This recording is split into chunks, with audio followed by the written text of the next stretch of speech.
جايز أخيرا سمعتكم صوتي. إذا لاحظتوا شي غريب فيه لأني لساتني عم استوعب إني صحيت من النوم. في عنا هذا التخت لازم نرتبه، فرح نعمل حركة سحرية هيك. شوفوا شو سحر، شوفوا سحر أو مو سحر. هلا ضايل إني بس رش هاي، لأنه رح أرجع لغرفتي يوم السبت، لأنه طول الأسبوع أنا ماني بالبيت. إذا ما بتعرفوا لأني ما حكيت قبل، أنا ما صارت لي فرصة إني أنقبل بالسكن الجامعي، وبيتنا كتير بعيد عن الجامعة، فلهيك بقضي كل أسبوع ببيت خالتي، وبرجع على بيتنا يوم السبت، يعني من التنين للجمعة عند خالتي، يوم السبت برجع على غرفتي. هيك هاد التخت كتير بشتاق له، وغرفتي بتضلها منظمة أسبوع كامل لحتى أرجع. باي ذا واي، يمكن أكتر مرحلة باليوم هيك هو الناس هي ترتيب التخت، بس أنا أكتر مرحلة بحبها ماي فيفورت ستيب أكيد. واحدة من الحقائق عني اللي أنا مهووسة بترتيبه، لهيك تختي بنظمه، لما بصحى بنظمه، قبل ما أنام بنظمه، لما أقعد عليه بكل مرة بقوم منه برجع بنظمه. يعني ما في هدول شيء قواعد يعني ثابتة بحياتي. دي هاي الكركبة، لأنه امبارح درست ورحت نمت هيك، فرح يعني ضبضب أغراضي أحطهم في الشنطة. هون امبارح كنت عم محضر برزنتيشن، الموضوع تبعه هو النيتورك ماركتينج، بالفرنسي طبعا مو بالإنجليزي، الماركتينج ديجيتال. ف شو راح أسوي؟ حفظت شوي امبارح، جهزت أشياء، وهلا راح يعني بالطريق راح أكمل أحفظ. لازم أخذ المواد تبع أسبوع كامل والأوراق وكل شيء. اشتريت دفترين جدد، هاد قديم أوكي، وهاد كتير مبسوطة عليهم، لأنه هاد قريب يخلص وأنا ما فيني ضل بلا نوت بوك. so guys راح أضبط وأرجع لكم.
يا صباح النور جايز.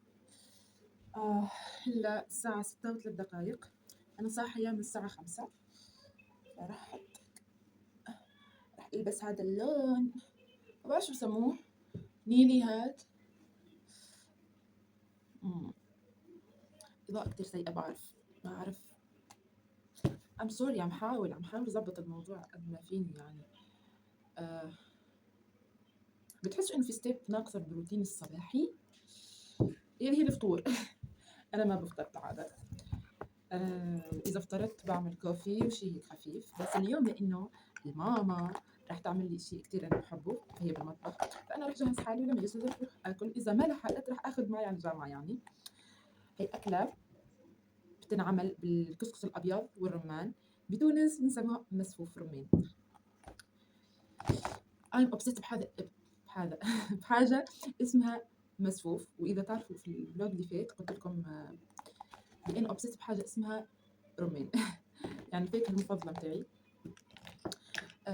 بصراحة أنا كنت مقرر اليوم إني ما أحط ميك اب، بس لأني راح أصور لكم روتيني الصباحي هو الأغلب إني أنا عم باعمل ميك اب، يعني لازم أصور لكم الأغلب وقتي أنا شو بعمل، مو نادرا نادرا إني ما بحط ميك اب، بس غالبا بحط ميك اب. فلهيك رح أطلع هذا البوكس إني حاطة فيه أغلب الأشياء ونسوي ميك اب مع بعض. سونيا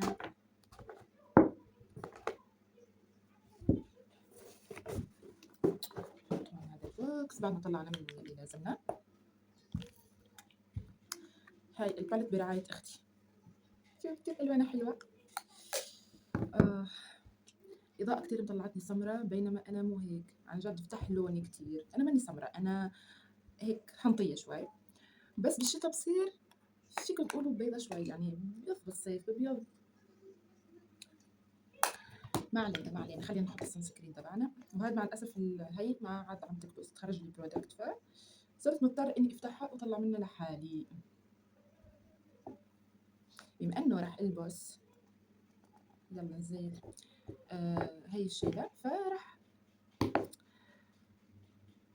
أعمل قلم أزرق جوا عيوني،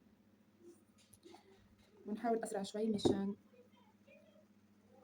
ما يكون الوقت ضدي، لأنه إذا مشيت براحتي راح تيجي الساعة 7 وأنا بكون لسه ما خلصت جهزت حالي. المراية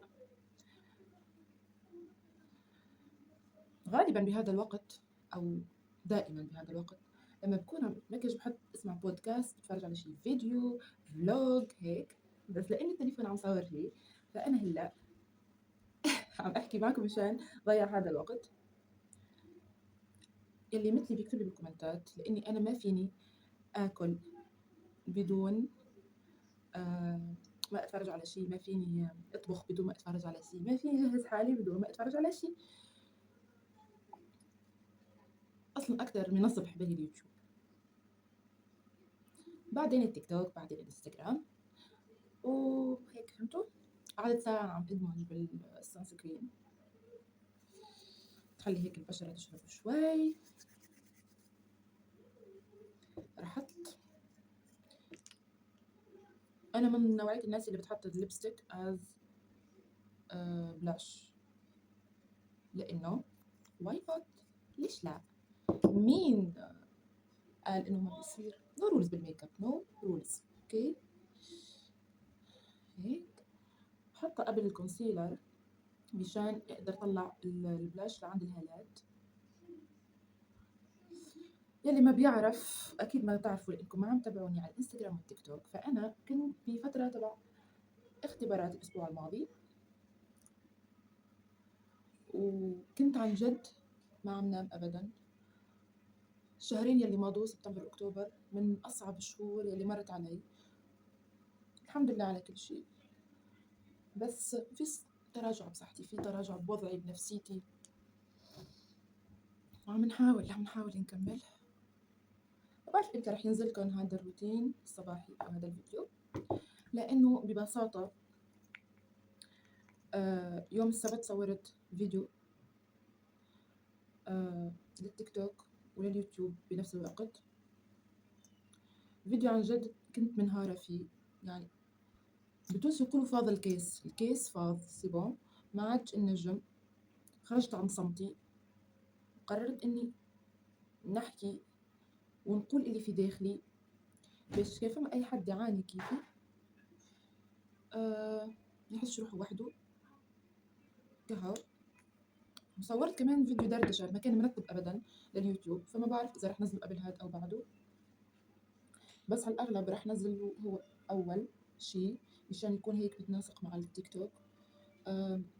اذا ما انكم متابعين على التيك توك والانستغرام بدكم تتابعوني هنيك، لانه فيتكم كثير اشياء.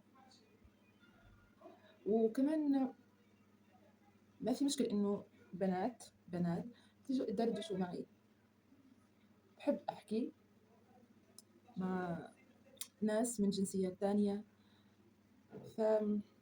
فبنبسط اذا حدا فيكم بيبعت لي مسج ونحكي خاص.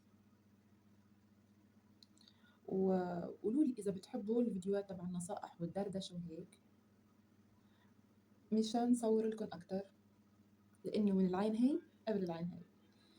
هلا حطيت الكونسيلر، ما بعرف بالعادة استنى إنه ينشف شوي مشان يعطيني أكتر كفرج، بس ما بعرف ليش، لإني يعني قعدت عم أحكي معكن فنسيت الموضوع وبدي أبلش أدمج دغري.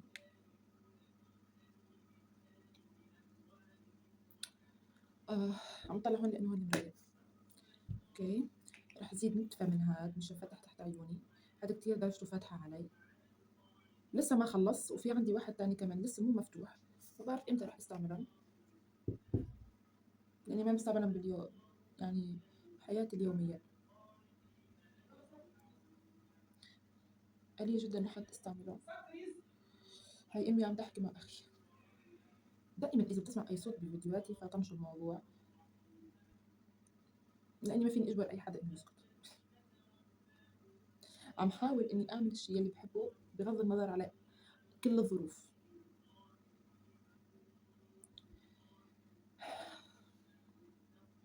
حاسة حالي إذا ضليت عم أحكي معكم راح ضل من هون لبكرة وأنا عم بتمكياج، هذا منه الطبيعي. شو رأيكم صار بالفيديو؟ والله ما بعرف شو ذوقكم أبدا، عم حاول أعمل أكتر شيء بيرضيكم وبتحبوه، لأنه بتاع التصوير كنت عم قلكم إنه أنا كمستهلكة، كنت عم قلكم إنه أنا كمستهلكة لليوتيوب مثلكم بحب إنه يكون في أشياء متوفرة بالفيديوهات لما أتفرج على حدا من اليوتيوبر، فهمتوا كيف؟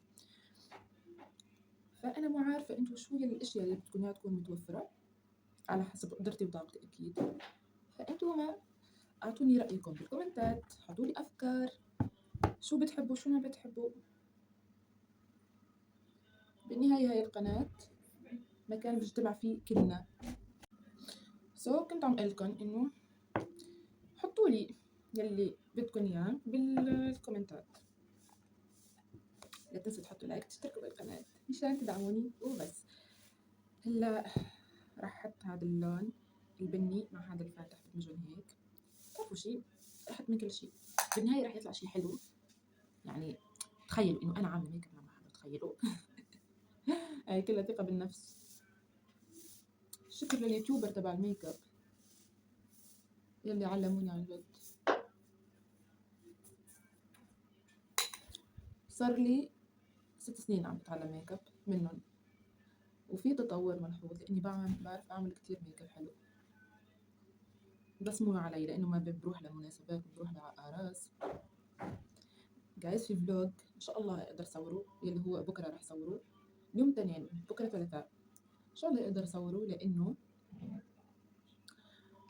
رح يكون يعني الموضوع تبع الفيديو هو اول برزنتيشن الي بعملها بالجامعه، متحمسه ان شاء الله اقدر اني احط ايلاينر مموه. بدي مراية قريبة،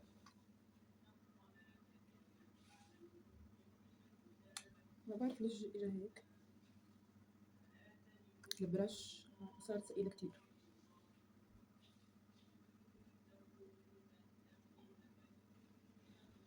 بتحسوا انه صوتي واطي لما احكي معكم؟ ما بعرف لانه احيانا بنسى اني عم صور وبصير احكي مع حالي.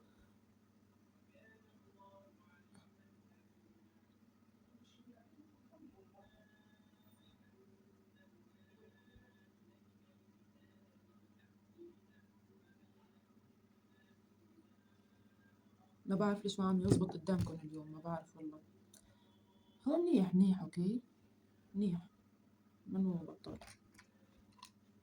ما إلي جلادة إني أرجع أمشي. هلا 6 و18 دقيقة، صار لي ربع ساعة قاعدة عم بتمكياج، وهو يلي بالعادة إنه أنا بكون بهذا الوقت خلصت، بس أنا لأني عم أحكي معكم فشي عادي.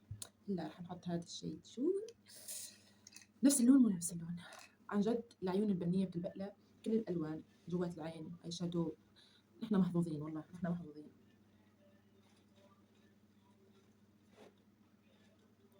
جايز رح كمل الميك اب بدون ما أحكي وبعدين فرجيكم كل شيء مع بعض والاوتفيت. اوكي استمتعوا بالمشاهدة.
فجايز هذا هو الميك اب.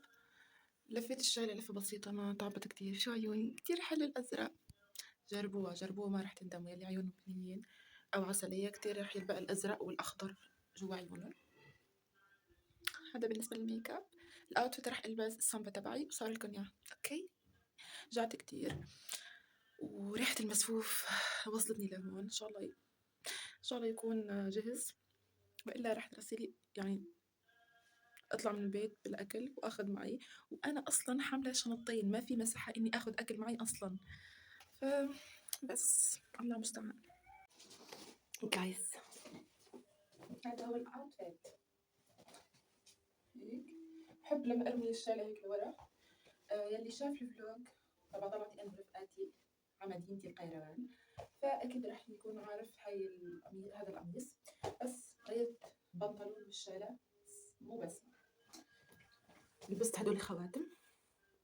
بحب كتير الخواتم أنا. يا حابة كتير الميك اب. باي ذا واي، اللي لاحظ انه الاضاءة تغيرت لاني استعملت فلتر مشان يحسن لي في الاضاءة مشان تقدروا تشوفوا، بس ما بيغير شي بالوش، بس هو اضاءة هيك. I love it. شوفوا جايز، عم عاني بمشكلة من هاي. دائما عم اقول اني رح ارجع الزقها بس بكسل وبتضل عم توقع هيك. جايز اذا وصلتوا لهذا يعني النقطة من الفيديو لهذا البارت من الفيديو، فلا تنسوا تحطوا لايك، تدعموني بكومنت كتير حلو مثلكم، وتشتركوا بالقناة عشان تكبر عائلتنا شوي شوي. وبس رح اروح شوف اذا الاكل خلص، وبظن انه الفلوج تبعنا رح يكون انتهى هون. بتمنى انه يكون عجبكم وبس. يمكن ارجع لكم صوركم بعد كم لقطة بعد هاي، بس اذا ما صورت فهاي رح تكون نهاية الفيديو. بس جايز بحبكم كتير. باي باي.